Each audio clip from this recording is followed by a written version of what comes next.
All right, let me go ahead and start us with prayer this evening. Lord, we come before you in your presence.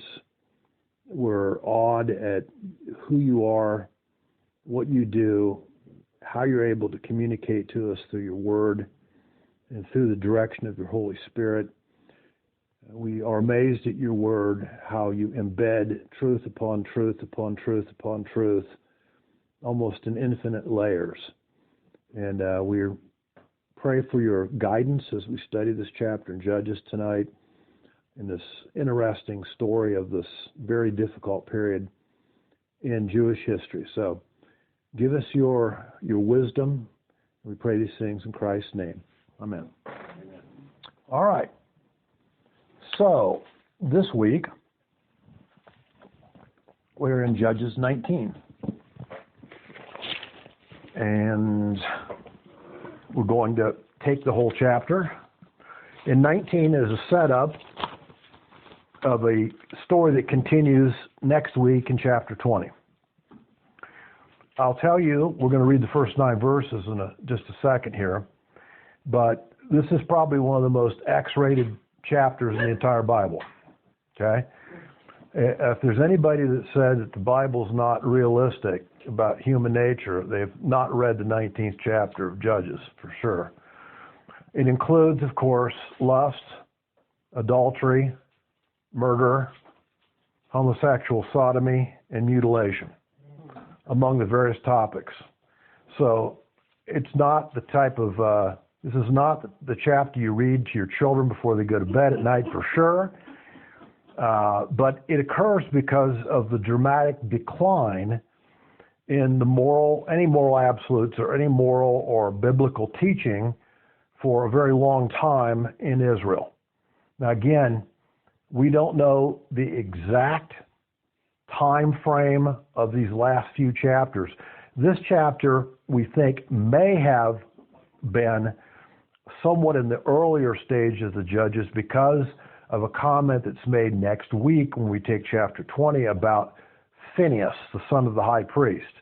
And we know when Phinehas lived. So this had probably occurred closer to the front end of the period of the Judges rather than in the last end or the later time, but we're not exactly certain. Of course, we start out here, of course, with the perpetual refrain, there was no king in Israel and everyone did what was right in his own eyes. And of course, you're going to see how that plays out in very despicable terms in this chapter. So let's read the first 9 verses and then we'll discuss them. Now it came about in those days when there was no king in Israel that there was a certain Levite staying in the remote part of the hill country of Ephraim, who took a concubine for himself from Bethlehem in Judea. But his concubine played the harlot against him, and she went away from him to her father's house in Bethlehem in Judea, and was there for a period of 4 months. Then her husband arose and went after her to speak tenderly to her in order to bring her back, taking with him his servant and a pair of donkeys.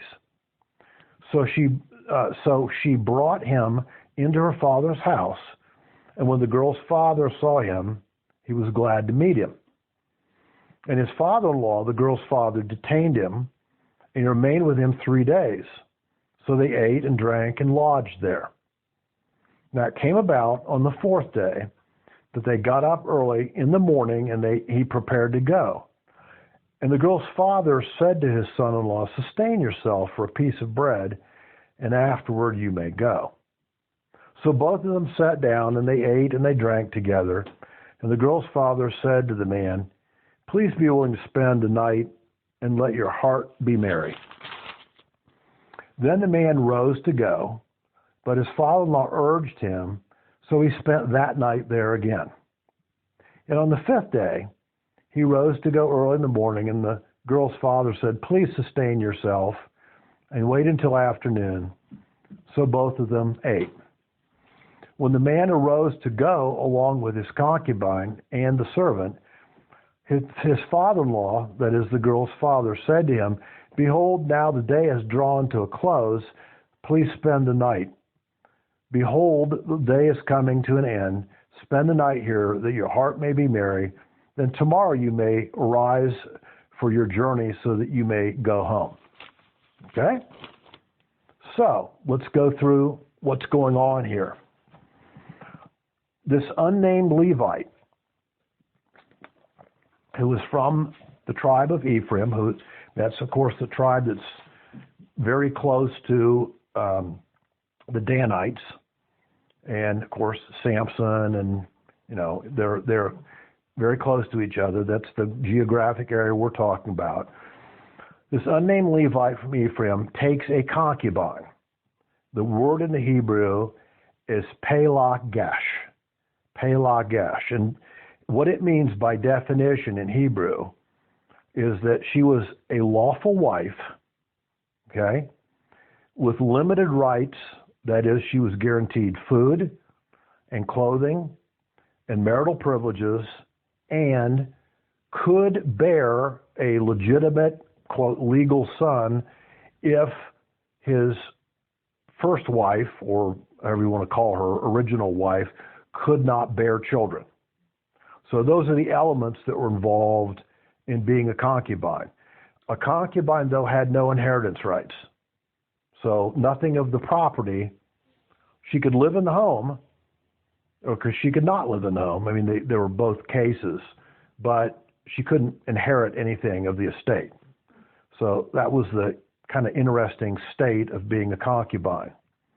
Now, this, of course, was lawful through the Old Testament. Leah. We have Abraham. We have Jacob with Leah and Rachel. We have Gideon, who had a concubine. We have King Saul. We have King David. And we have Solomon. And in every case in which you read about people, a man taking on a concubine or concubines, you realize it doesn't go well. There's no case in which it goes well that I can think of in any of these people. And you can go on and on. It simply doesn't go well. And the reason why it doesn't go well is because it's not the design. It's not the directive from Genesis 1 and Genesis 2. It's a one man for one woman marital unit. And anything other than that doesn't really work real well. And of course, that's what happens here also, but it happened time and time again. Now, let's turn to, I want to read something first as we talk about them in this chapter. Hold your place in Judges and go to Proverbs. I've been taking you back to Proverbs many times because there's a lot of wisdom that applies to these situations, and you can find it in Proverbs. Let's go to chapter 14. I think this Proverbs is rather prophetic. We're actually going to look at two of them in Proverbs. Proverbs 14, verse 34. Solomon says, "Righteousness exalts a nation, but sin is a disgrace to any people." Boy, that one maybe we should make a plaque and send it to Washington, D.C., do you think? You know? It is true. Pelosi wouldn't let it go. That's true. That's true. I was thinking the exact. It'd be kept in the sub basement if you sent it. All right. So, but it is true. Righteousness exalts a nation, but sin is a disgrace to any people. And then turn over a couple chapters to your right in Proverbs 21. Proverbs 21. And I think this one also is rather prophetic of what we're going to study here. "The violence of the wicked will drag them away because they refuse to act with justice." And you're not only going to see that towards the end of this chapter, but you're going to see it in spades in the next chapter. Okay? What we talk about, the war that goes on, the civil war that occurs, that we'll talk about next week. Now, let's turn back past judges. Before the next thing I want to talk about here, I want to read a verse in Leviticus 21. Leviticus chapter 21. And we're going to look at verse 14.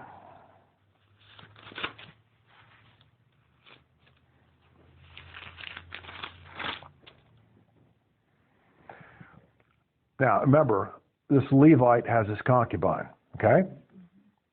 Here's the verse. Talking about priests and Levites. We'll start in 13.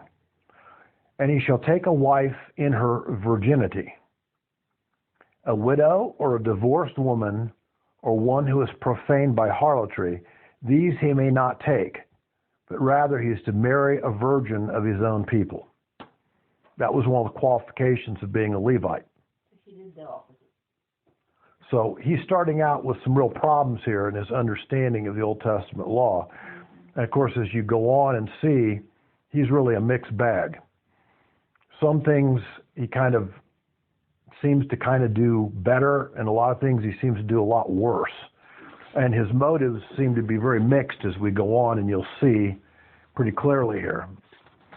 So, obviously, as I said, these verses prohibit the Levite from marrying anyone but a virgin. So here is the first law violation of this Levite in a variety of different violations which occur. Next, of course, we notice what's said in these verses as we read. It's in verse 2 or 3, is it in Judges 19? It's where it says 2. And his concubine played the harlot against him. Okay? Means that she became an adulteress, that she had sexual relations with another man other than him. So she, quote, played the harlot with him. So, on top of this problem that the Levite apparently doesn't understand, that he shouldn't have married this woman to begin with and shouldn't have a concubine like this, on top of that, of course, she then commits adultery. And so here's another problem. And of course, you don't have to turn here, but in Leviticus 20:10, do you know what the Old Testament penalty for adultery was? Yes, stoned to death. So, I think what we see here, interestingly enough, is that even though no one enforces that penalty against her, I think the penalty for it is rather prophetic, because as we go on to the story, of course, we find that she ends up dying, but in a very different way. So she still did not escape the penalty of death in this whole process, but in a rather bizarre way. Okay? Now, she ends up, after committing adultery, running back to her father's house. Okay? She goes to Bethlehem in Judah, and apparently the text says she stays 4 months there. Now, the Levite, quote, misses her. What that exactly means, who knows? Because as you'll see in his actions as time goes on, you kind of wonder, like, how really important is she to him? You have some real doubts as we go on here in this chapter. But he, quote, misses her. And so he saddles up 2 donkeys. So he apparently is someone that has some amount of money. He owns these animals. He puts a bunch of provisions on them and takes off from his hill country place in Ephraim, and of course travels to Bethlehem, to her father's house where she is. Now, during this time, father-in-law greets him. Okay, they seem to get along rather well. At least they sure do a lot of eating and drinking together, that's for sure. So initially, of course, he stays 3 days while he and her dad drink and party. That's basically what it says, right? Now, this introduces, and you're going to see a second example of it in this chapter 2, what we call the law of hospitality. There is an Old Testament injunction about hospitality that I'll show you in a minute. But the whole Middle East, even actually to this day, in Arab culture, is that if you are invited into someone's home, then they're responsible to keep you safe and to feed you and entertain you. And it's considered an incredible disgrace if you don't follow through on being hospitable. So he shows this kind of hospitality to this man. And of course, he's protected, he's taken care of, et cetera, et cetera. Now, I think it's interesting that he and his father-in-law do a lot of partying and drinking, but I think it's interesting that there's things that they apparently don't discuss. Seems like kind of the elephant in the room, you know, that we have no idea that they talk about her adultery. There's no discussion about his reasons for wanting to reconcile with her. There's no evidence that was discussed. There's no plan for a resolution about how to resolve her penalty for adultery according to the law. And of course, none of these things are dealt with. But it just seems like the good old boys had a fun time eating and drinking and presumably telling stories and doing what good old boys do. They were all from California. Or from West Virginia. We're not certain. Somebody died. That may be true. So this goes on for 3 days. The fourth day, the Levite gets up. He decides he's going to leave. His father-in-law says, wait. He fixes him more food. He delays his departure. He eats. They drink. It gets too late. He then says, stay the night. It's already later in the afternoon. You don't have any time to travel, et cetera, et cetera. So he is delayed and spends another night. Then, of course, towards the end of these verses, we see that there's a fifth day. Levite insists on leaving. He does accept a meal, but even though his father-in-law insists he stay again, he insists they're going to leave.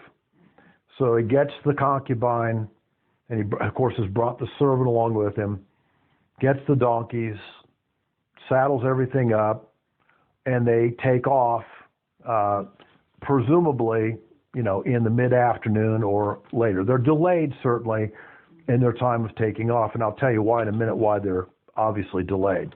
Question. Yes. Do you know how far that place was from his original place? How long We don't know where he was in the hill country of Ephraim.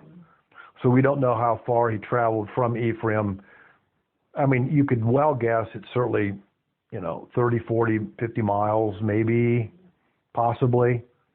Certainly not around the corner. Just a few days. Yeah.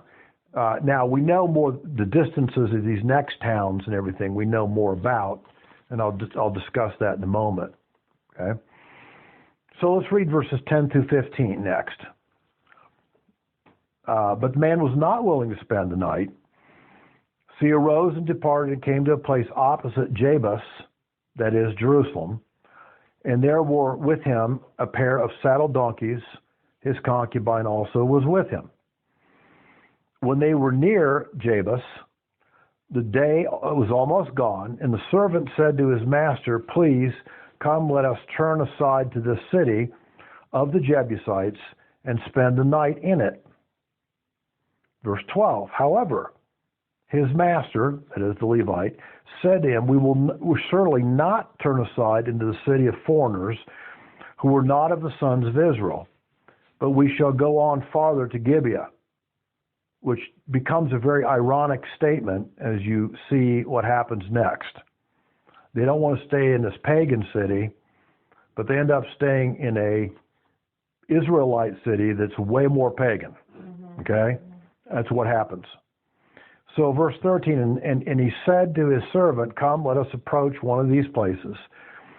So we will spend the night in Gibeah or Ramah. Ramah and Gibeah were probably 3 or 4 miles apart from each other. Okay, that's the distance we're talking about.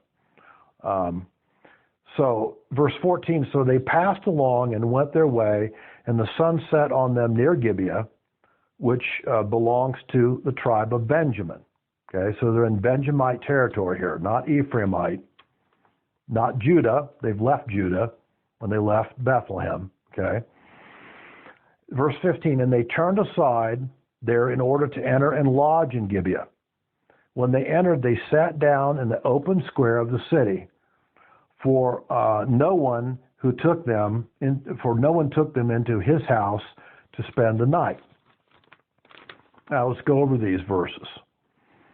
So Levite takes off late, and they end up, when the sun's starting to set, being in their Jebus.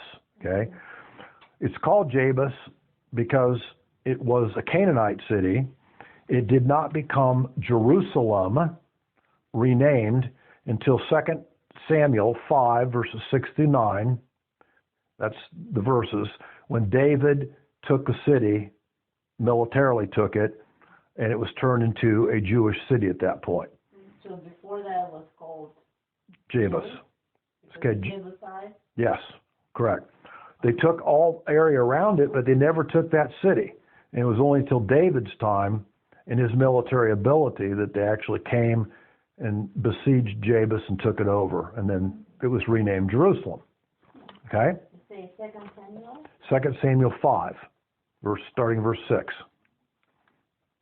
So, the Levite and his concubine and the servant get there late. Of course, what we see here is that they could travel another hour or more on to Ramah, but they decide it's so late they're going to stay in Gibeah. Now, Gibeah also has notoriety as being the birthplace of King Saul. Okay, Saul was a Benjamite. You'll find that mentioned in 1 Samuel 10, verse 26. You don't necessarily have to turn there, but it talks about this being his hometown.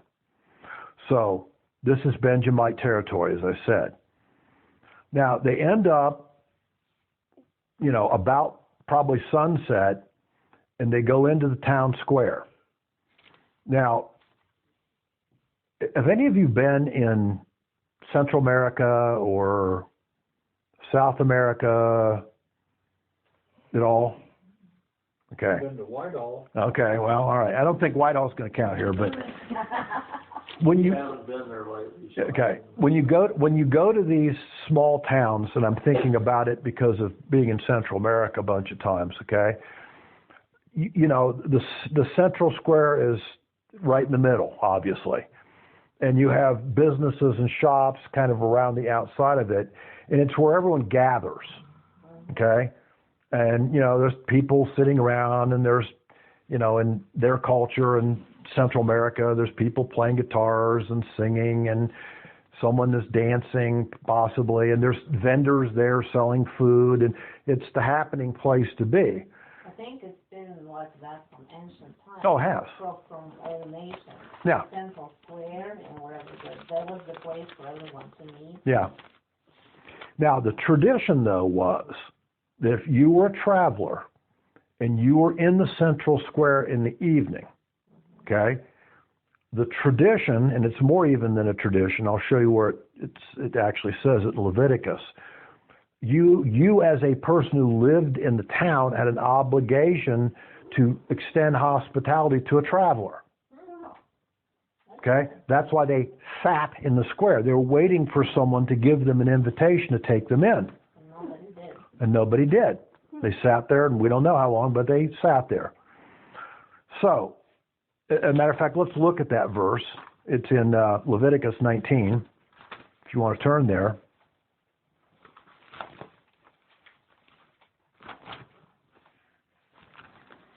Leviticus 19.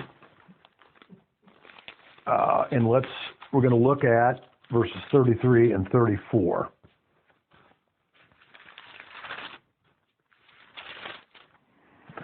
When a stranger resides with you in your land, you shall do him no wrong. The stranger who resides with you shall be to you as the native among you, and you shall love him as yourself. For you were aliens in the land of Egypt also. I am the Lord your God. So here's the obligation in the law to take care of a traveling stranger, sojourner. Doesn't matter whether they were Jew traveling or they were Gentile traveling. You had an obligation to take care of them. But nobody did that here in Gibeah. So here's another violation of the law, again, in Israel. Now, let's read verses 16 through 21 here in chapter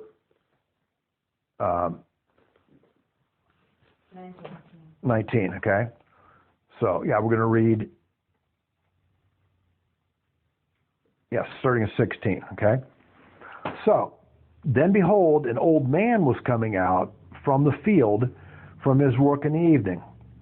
Now, the man was from the hill country of Ephraim, and he was staying in Gibeah, but the men of the place were Benjamites. So, he's not a Benjamite, he's an Ephraimite. Apparently, he's doing some kind of job in Gibeah, okay? So he's not a local town guy, but he obviously has a place to stay because he's doing work. Verse 17, and he lifted up his eyes and saw the traveler in the open square of the city. And the old man said, where are you going and where have you come from?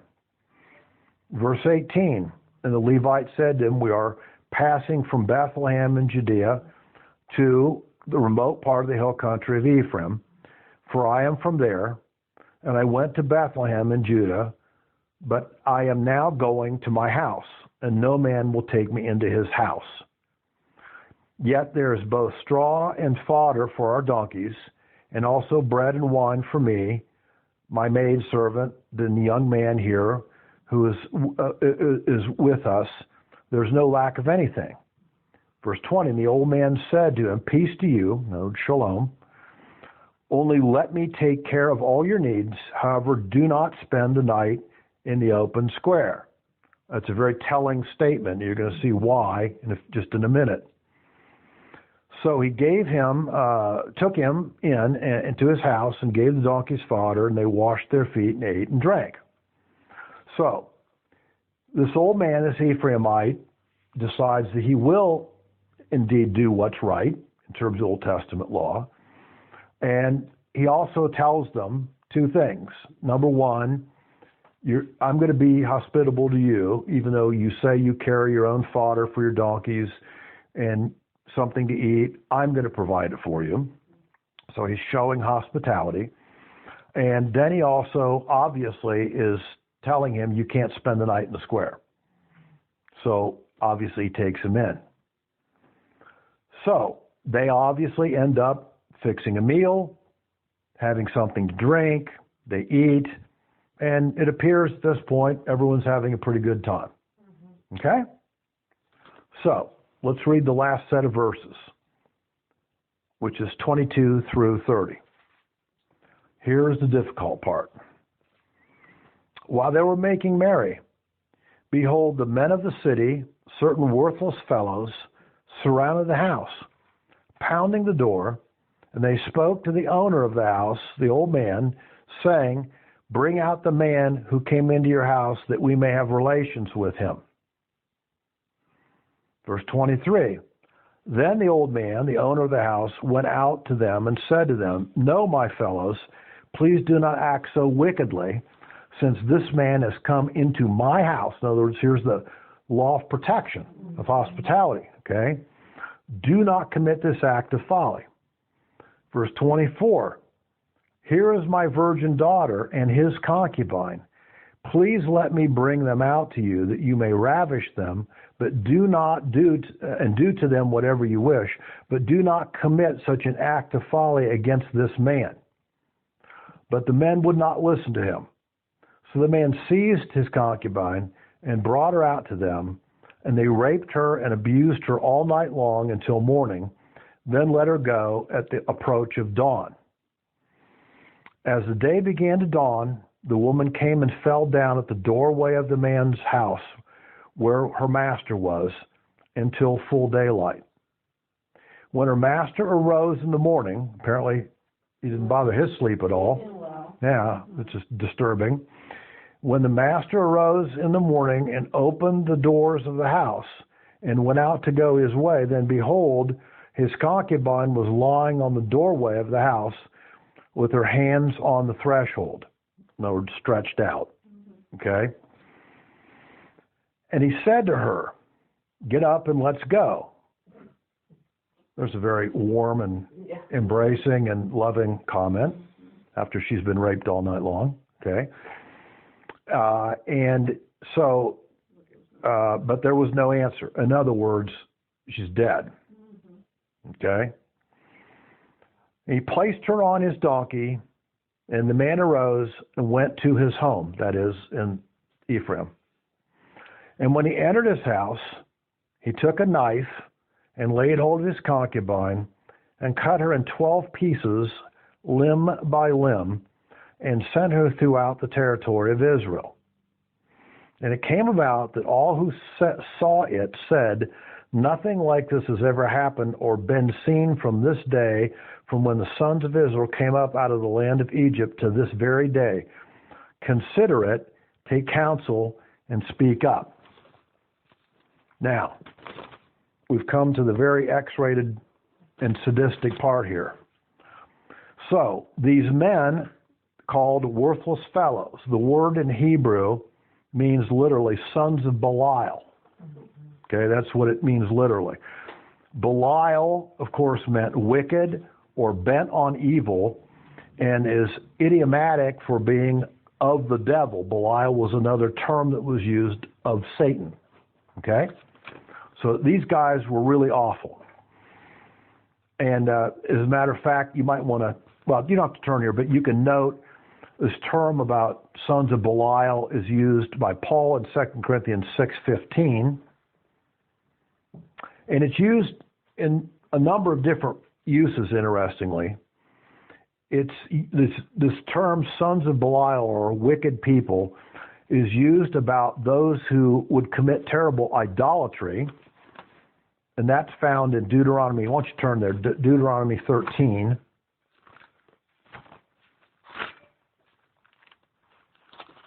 Turn back to Deuteronomy chapter 13.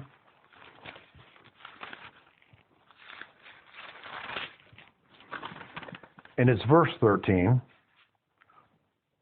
He says, I'll start in 12. "If you hear in one of your cities, which the Lord your God is giving you to live in, anyone saying that some worthless fellows, sons of Belial, okay, have gone out from among you and have seduced the inhabitants of their cities, saying, 'Let us go and serve other gods.'"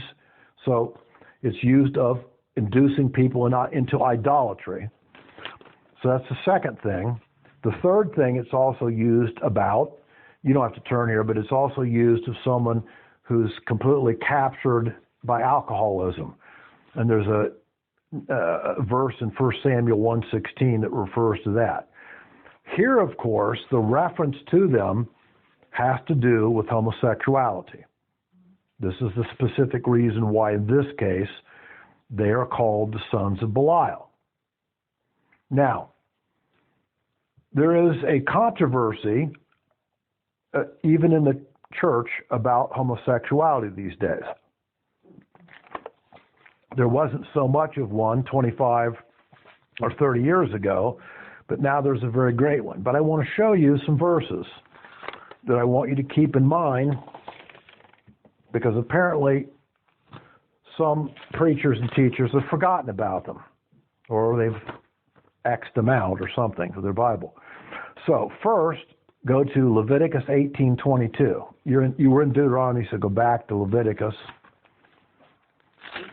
18. These are some of the prohibitions against immorality here, as shown in Leviticus 18:22. "You shall not lie with a male as one lies with a female. It's an abomination." Does that seem relatively clear to you?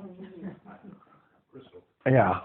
Don't have intercourse, if you're a man with a man, like one would have intercourse as a man with a woman. It's not just said it's illegal. It says it's an abomination. It's beyond bad. It's horrific. That's the implication. Again, why? Why is it so horrific? It's against the design. The design imperative, again, in Genesis 1 and 2 and 3 is man for woman, woman for man. Okay? That's the way it was designed. That's the only way it works well. Let's jump over 2 chapters to chapter 20 of Leviticus and look at verse 13. If there is a man who lies with a male, as those who lie with a woman, both of them have committed a detestable act. Again, not just not good or illegal, but a detestable act, and they surely should be put to death. Their blood guiltiness is upon them. Again, it's against the design. That's why it's such an abomination. Now, I think those 2 verses are pretty clear, are they not? Let's go to the New Testament, and let's turn to Romans chapter 1. Because some people could say, well, that's just the Old Testament. You know, they were kind of primitive back then and too focused on these Mosaic laws and everything, and they didn't really understand God's grace, and so that's why they said those things. But, you know, some people will literally teach that the New Testament is different and that there's no such prohibitions in the New Testament because it's all about grace and love. So, chapter 1, and we're going to start in verse 25. He says, for they exchanged the truth of God for, literally in the Greek, the lie, okay? And they worshipped and served the creature rather than the Creator, in other words, any form of idolatry at all, who is blessed forever. Amen. Verse 26, for this reason, God gave them over to, and keep in mind this next phrase as we go on and talk about this, God gave them over to degrading passions. Keep it in mind, degrading passions, okay? For their women exchanged the natural functions for that which is unnatural. That would be called lesbianism. In the same way also the men abandoned the natural function of the woman and burned in their desire towards one another, men with men committing indecent acts and receiving in their own persons the due penalty of their error. And then he goes on and says, and just as they did not see fit to acknowledge God, that is, believe in him, obey any of his rules, any of his edicts, any of his design imperatives at all, therefore God gave them over to a depraved mind to do those things which are not proper. Now notice what happens when you have a depraved mind. And as the story goes on, here in Judges, think about it, being filled with all unrighteousness, wickedness, greed, evil, full of envy, murder, strife, deceit, malice. They are gossips, slanderers, haters of God, insolent, arrogant, boastful, inventors of evil, disobedient of parents, without any understanding, which is a really interesting word, by the way, in the Greek, which I think really applies to today's culture. It means literally you cannot reason with them. Does that sound familiar to you in today's culture? Okay. Do you remember what Hitler did? With homosexuals? Yep. Yeah, he killed them. Every one of them. Yeah, he did. So if you go back to his Catholicism, Yeah. Yeah. he didn't put up with that. Yeah, he didn't put up with a lot of things. Of course, a lot of things he did were horrific, but going on, it says they're untrustworthy. It's interesting, the next word, again in the Greek, it says unloving. The word means without natural affections. It means that you don't have empathy or kindness, got to have your heart towards someone, okay? Unmerciful. And then it says in verse 32, although they know the ordinance of God, that those who practice such things are worthy of death, Paul undoubtedly, as a Pharisee, referring back to the Old Testament, knowing it clearly. But now here's the next one. Talk about today's society. But he says not only do they do the same, but also give hearty approval to those who practice them. In other words, not only do they do these things, but they do everything they can to encourage other people to do them too. Okay? To increase the immorality and the immoral behavior. So, now I want you to look at one more New Testament verse. Is it fairly clear that the Bible teaches that homosexuality is also prohibited in the New Testament? Okay, turn to 1 Corinthians 6 from Romans, over just really a few pages. Now this one, actually in the Greek, is very graphic. It's not quite so graphic in the English, but I'll show it to you in a second. All right, let's read it, and it's verse 9. Well, let me go back to, or do you not know that the unrighteous shall not inherit the kingdom of God? Okay, then do not be deceived, neither fornicators, it's the word pornoia. Okay, guess what we get from that? Pornography. Fornicators, pornoia. It's also, interestingly enough, the word to describe in Ephesians 6, and he talks about the different types of demon entities. We struggle not against flesh and blood. Okay? One of the first ones he mentions are the pornoia. So the foot soldiers of Satan are named the same thing as this. Does that give you a hint? How intimately involved Satan is in spreading pornoia of every imaginable sort. Okay? Same root word is used in both of them. And then he says, neither fornicators, nor idolaters, nor adulterers, nor effeminate. Now, this is not a very clear way to put it. The word here for effeminate is arsenokoites in the Greek. And it is the description of the male who actively sodomizes the other person. That's what the word he's using, effeminate, here means. Arsenokoites. And then notice he says, nor homosexuals. I'm sorry, I just said it opposite. The word homosexuals there is arsenokoites, okay? I'm sorry, I reversed it.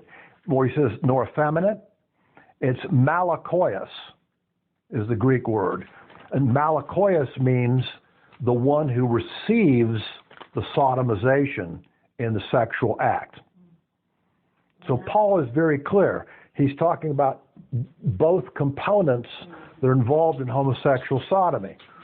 The one who sodomizes and the one who receives the sodomy. Paul's being real graphic here in the Greek, okay? He's being real graphic because he's writing to Corinth, where it goes on practically in the public square, okay? Very, very sexually immoral city during his time. So he's very clear about what he's saying here. Now, the next thing it says, going back to Judges, is there's a pounding on the door. In the Hebrew, it's even more emphatic than that. In the Hebrew, it means there's louder and stronger pounding on the door. In other words, if he doesn't answer the door, they're going to break it down. Okay? That's the pounding that's being talked about here. So the old man, of course, finally opens the door and says to them, of course, don't do this, and says that he would rather, now here's the verse, let's go back, that I want to talk about here for a minute.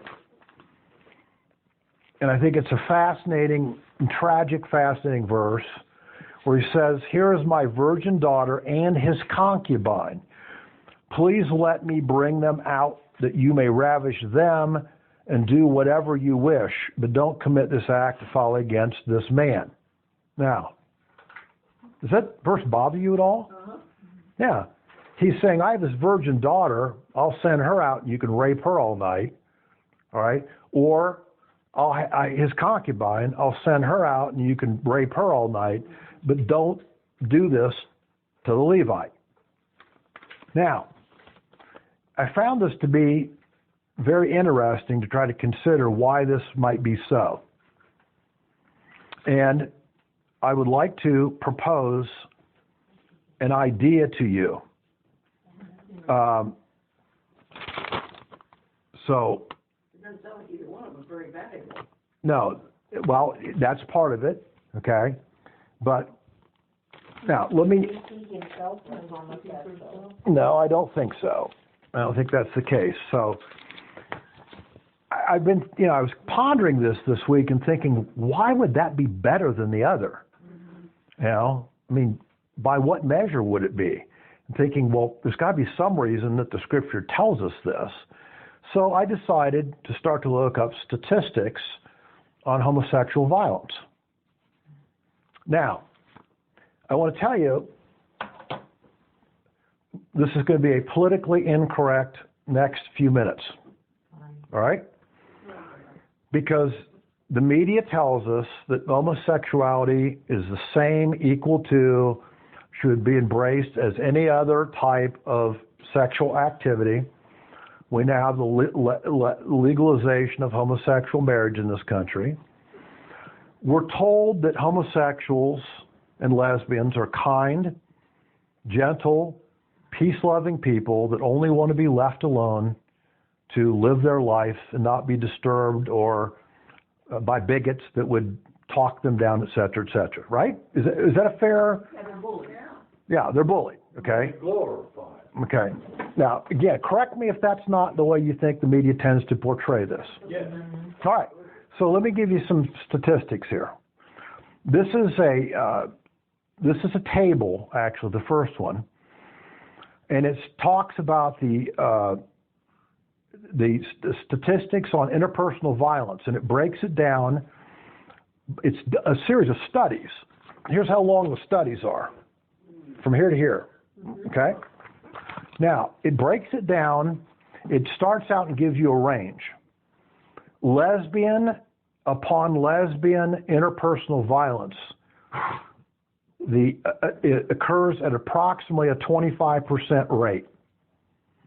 With bisexual men or women, it occurs at approximately a 43% rate.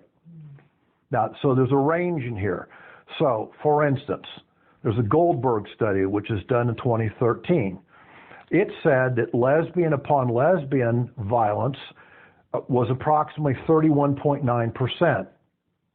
That is lifetime occurrence. All right. In the previous year occurrence for lesbian upon lesbian violence was over 10%. Okay. Then there's another study by Messinger done in 2011 that showed that the approximate violence of lesbian upon lesbian lifetime was about 25%. It showed, though, that bisexual violence was 43%. There's another study by Bollum in 2005 where this researcher found that lesbian upon lesbian lifetime violence was 47.5%, and bisexual violence was 49.2% lifetime. In that study, it found that the yearly incidence of lesbian upon lesbian interpersonal violence was 23%, and that the yearly incidence of bisexual physical violence was 20%. Now, here's what I find that's interesting about that. Let me read you something from some studies. Regarding studies of homosexual couples and violence, a recent study by the Canadian government regarding homosexual couples states that, quote, violence was twice as common among homosexual couples compared with heterosexual couples. Twice as common.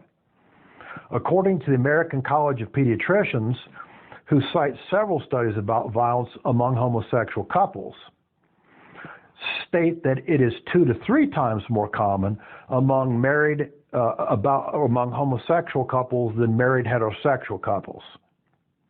In addition, the American College of Pediatricians states that, quote, homosexual partnerships are significantly more prone to dissolution than heterosexual marriages, with the average homosexual relationship lasting approximately 2 to 3 years. Okay? Now, the Journal of Family Research Institute did a study. They did it in conjunction with the Center for Disease Control, and they concluded, quote, that married men who are not separated, in other words, they're still with their spouse, okay? Married men who are not separated are at least 25 times less apt to be domestically attacked than a homosexual male in an ongoing relationship. 25 times less likely to have physical violence, okay? Even if we include all married men, separated husbands, etc., still the risk of domestic violence in male-to-male homosexual relationships is still at least 18 times greater than in heterosexual relationships. These peaceful, loving, kind, sweet, gentle people. You didn't watch the Democratic Convention. Now, apparently I didn't, nor do I want to. Okay? Now, let me let me give you a few more. I could go, I mean, there's a lot of studies on this, all right? Matter of fact, some of the articles talked about homosexual violence as the, quote, dirty secret that nobody wanted to talk about. Well, they suppress it purposely. The media is not going to report this to you, because what would happen if they told you about this? They were involved. Yeah. They'd say, what do you mean, you know, giving marital rights to homosexual couples? I mean, you're just asking for more violence by encouraging more people and protecting it as a, quote, protected class. You're encouraging more violent relationships. That's what you would conclude. Another study indicated that 83% of homosexuals reported they'd been emotionally or physically abused by homosexual partners in their life experience. 83%. A study published by the Family of Journal Violence reported among its participants that, quote, emotional abuse was reported over 83% of the time in their participants. A study in the Journal of Interpersonal Violence examined conflict and violence in lesbian relationships. The researchers found that 90% of the lesbians surveyed had been recipients of one or more acts of verbal aggression from their intimate partners during the prior year to this study, with 31% reporting one or more incidents of physical abuse. In a 1985 study of 1,109 lesbians, done by these two researchers, reported that slightly more than half of the respondents indicated that they'd been physically abused by their female partner. And the most common thing that you reported there is the relationship of 2 to 3 years. Yes. And that in itself, because in my business you can't discriminate. Yes. And I can assure you from being in the position of insuring a homosexual couple. It changes a lot. 3 years and you got it all. Yep. And That's you see the things that you see. There's a gorgeous house over on Sunbury Road, and it was custom built by Romanelli and Hughes, and there were 3 of them in that house. I insured it, and by the 3rd year, the sheriff's office didn't have to look up the address. yes. They literally knew where to go. Right. And so eventually, there were 2 guys and 1 woman. And she got booted out of her section of the house. So, I mean, the numbers that you're presenting, I can document in my file. Like I said, you can disagree if you want to, but you have to disagree with an awful lot of studies. And let me assure you, these studies were not done by Christian groups or Christian researchers. These are secular studies, secular universities, secular journals that are doing these. They don't have a dog in the fight in terms of pro or against homosexuality. They're just reporting it. The question is, though, how do you fix it? We can talk about Well- statistics, and you can talk about everything that you've talked about in Judges 19, but we're faced with it today. And so how do you deal with a son or daughter in a family of 5 kids, and one of them's a homosexual? Well, I think you don't fix it. Rob Portman is a perfect Yeah. example. I think you don't fix it. I think that, you know, again, I don't want to go too far in this because there's one other thing I want to say here, okay, to kind of finish this off towards the end. But, you know, one of the things that has been argued, and I've said this before, I'll say it again, by the homosexual community over and over, and the media keeps reporting it over and over and over, is that homosexuality is genetic. There are 15 major studies on homosexuality that have been cited in the last 20 years. Not one of them indicates that there's any significant evidence of genetic traits in homosexuality. A recent study last year was done in Australia. It was something like 150,000 sets of twins, identical twins. It was a huge study. And they were looking at what percentage of those identical twins, if one was a homosexual, the other would be a homosexual. And they found that it occurred maybe about 8 or 9% of the time. Okay? Now, here's, I guess, my answer, if it is an answer. As long as you have a society that idolizes it, talks about it, encourages it, makes it a special legal class, you know, gives you support groups, funding, government funding, okay, puts it in schools as an alternate lifestyle, teaches it to kindergartners now. As long as you have a society that does this, you're going to promote more and more of it. So as long as society endorses it, it's going to be more and more. If the society finally turns around, I mean, a perfect example, my wife knows, is Russia. How much do you hear about homosexuality in Russia, dear? I wasn't in America No, but back when, growing up, now. And nothing. very little. You know one of the reasons why? Nothing, basically. Yeah, you know one of the reasons why? It's not that no homosexuals exist in Russia. Celebrated. Well, that's part, but more than that, you cannot recruit by literature or things like that. You can't go handing out on a Russian street literature about homosexual rights, homosexual meetings. It's illegal. You're probably going to be big enough. Well, that's another problem. You'll be bashed probably in Russia. But it's not legal. Therefore, the government does not endorse it. Why does the government not endorse it? Because Russia's had a population growth problem since World War II. So they don't want this to go on because they need people procreating to build the population. You're not going to have it with homosexuality. You're going to have a declining population rate. What do we see in this country? A declining population rate. If a high enough percentage of any culture becomes homosexual, it will eventually lead to the death of the culture. There'll be way more people dying than being born. Eventually, the culture dies. So it's really an insane idea.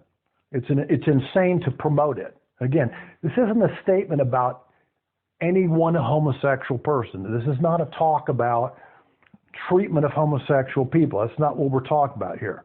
We're talking about the journal evidence about violence in relationship to homosexuality, both lesbian and gay male. Now, one more thing. And here's why I think, I don't think that the Levite and the old man knew this, but I think God's word and God knew it.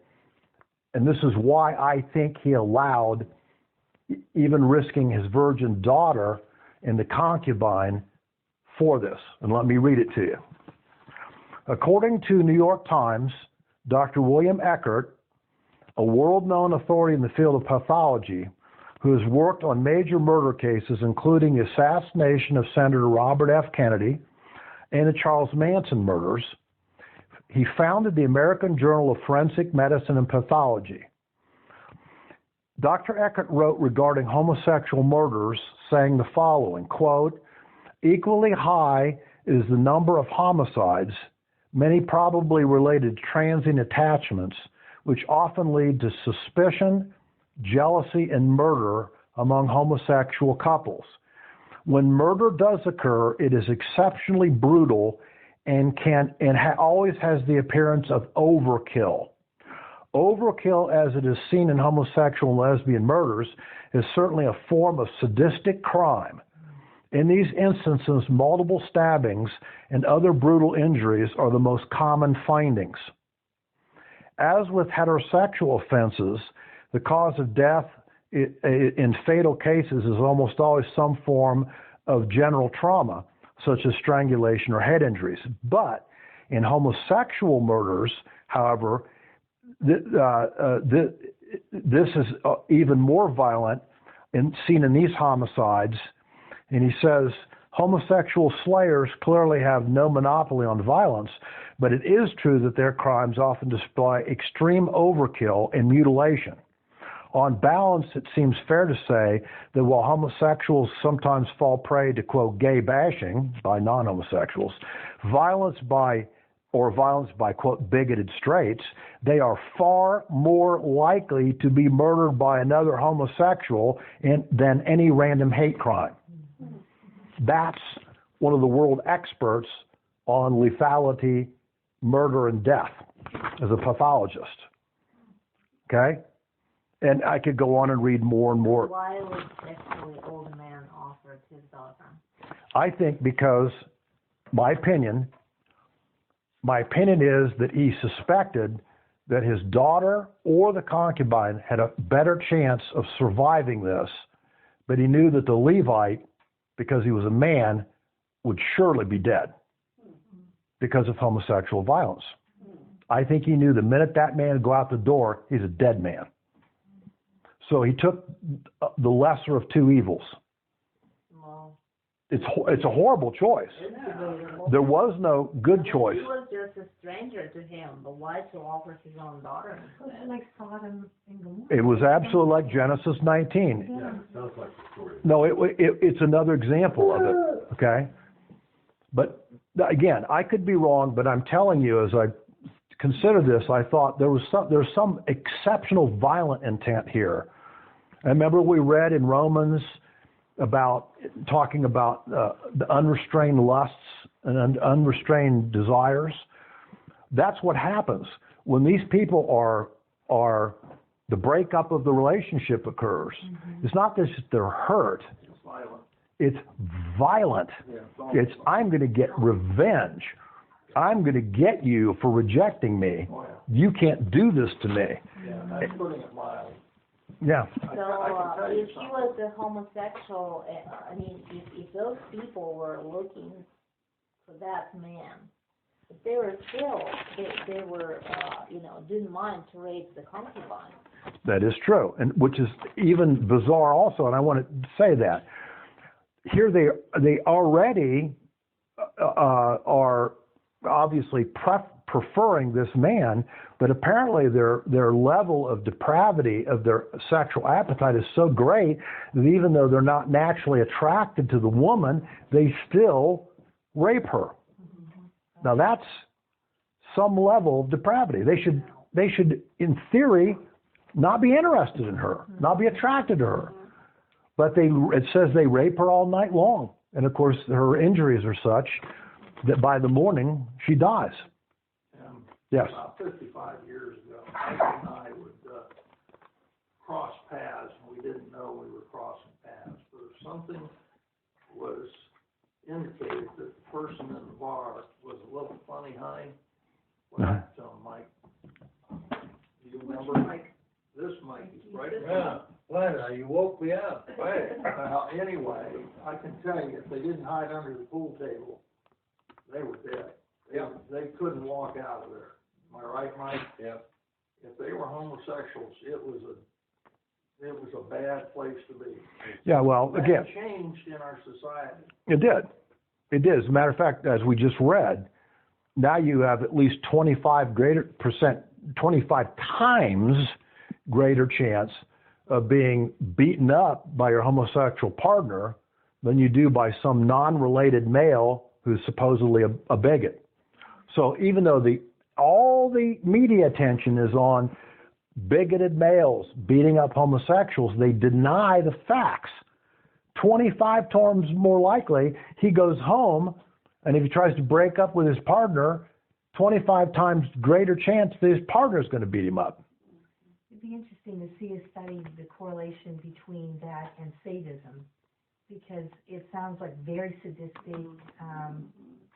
Well, that's why they, That's a good point. I didn't go into all of it, but apparently one of the most common forms, I didn't read all of this to you, he says in the pathology reports of homosexual murders of males, of course, is genital mutilation. I'll tell you, if you really wanted to learn a lot, ride with Columbus police officers. No, I'm sure. And they have to deal with it, and they especially have to deal with it in short north. Yeah, I mean, they True. sincerely have to deal with it in the short north, right, especially in the bars. true. You agree with Yeah. that, Judge? It's not a safe place. Well, it Well. depends on if you're packing or not. Yeah, well. So at any rate, I just wanted to throw it out as a theory. Certainly science seems to back up today this concept. Well, that- backs it up, but we gotta figure out how you're gonna stop it. Yeah, well, That's the question. Good luck. yeah, good luck. So let's go on and finish It this. was dead. Okay. The concubine, of course, barely survives the night's torture. She literally crawls back to the doorstep. Okay. Of course, he opens the door and she's dead. And of course, this demonstrates, as well as his night's sleep, the fact that he lacks any real deep concern for her whatsoever. Any concern. He wanted her back, quote unquote, and was willing to travel to do so, but when it came to trying to protect her, So get out, let's go. That's right. He's going to protect himself and not her. So here's what happens next. He places her dead body, an abused body, on his donkey, takes her home. Now I want to notice something. I want to show you how notorious in Jewish literature this event was. Turn to the book of Hosea. Hosea is going to be right after Daniel.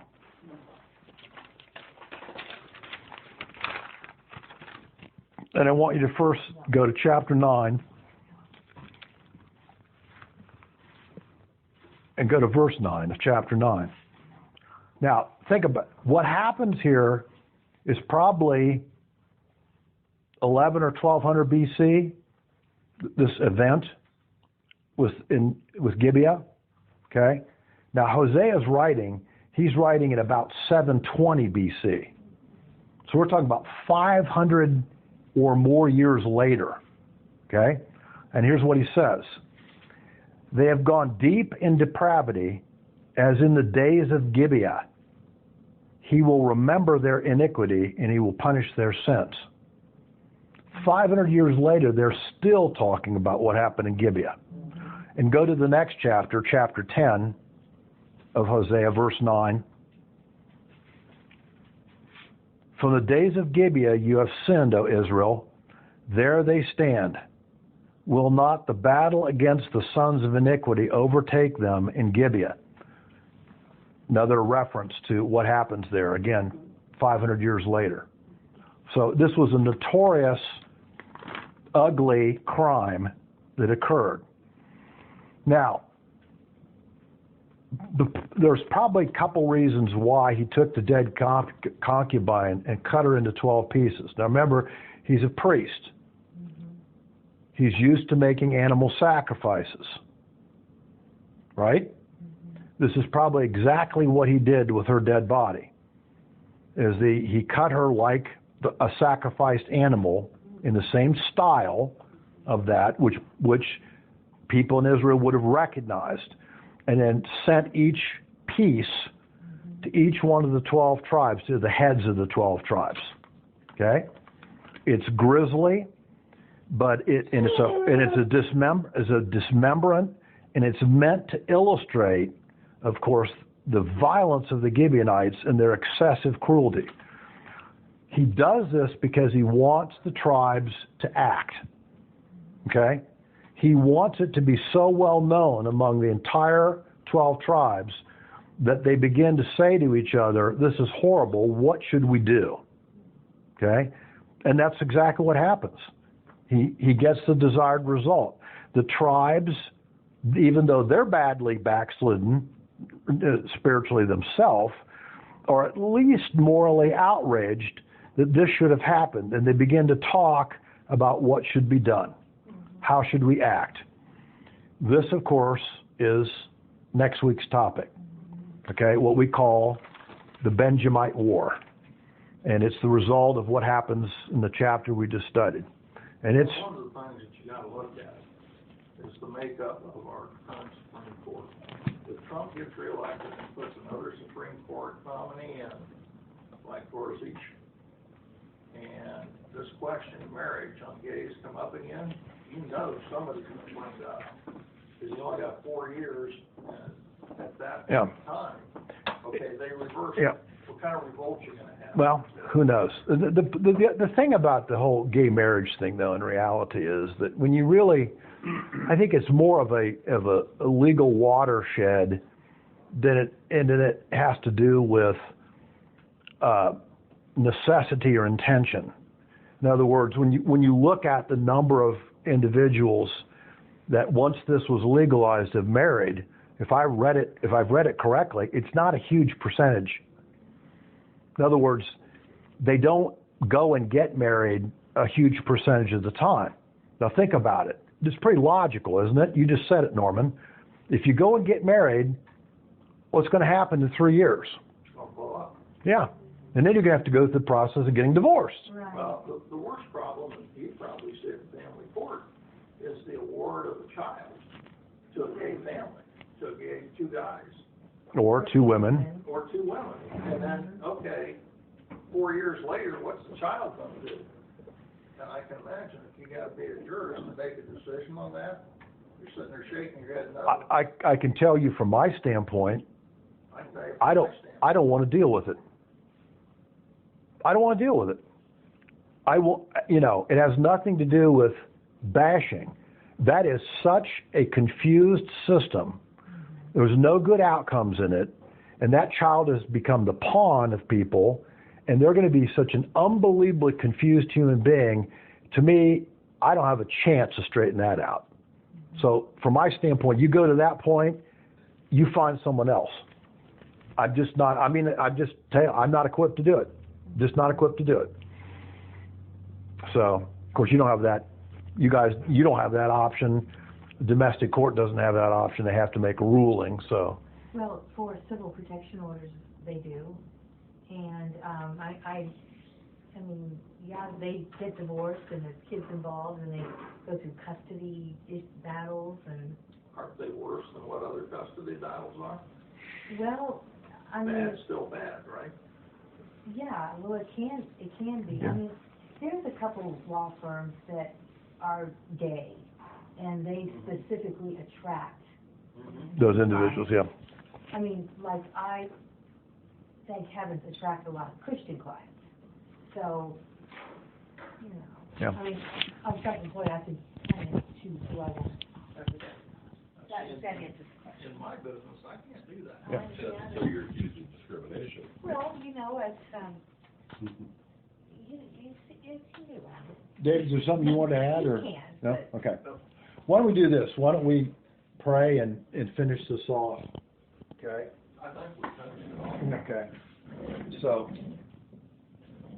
Mike Landry, would you finish us with prayer tonight? Heavenly Father, thank you for this evening.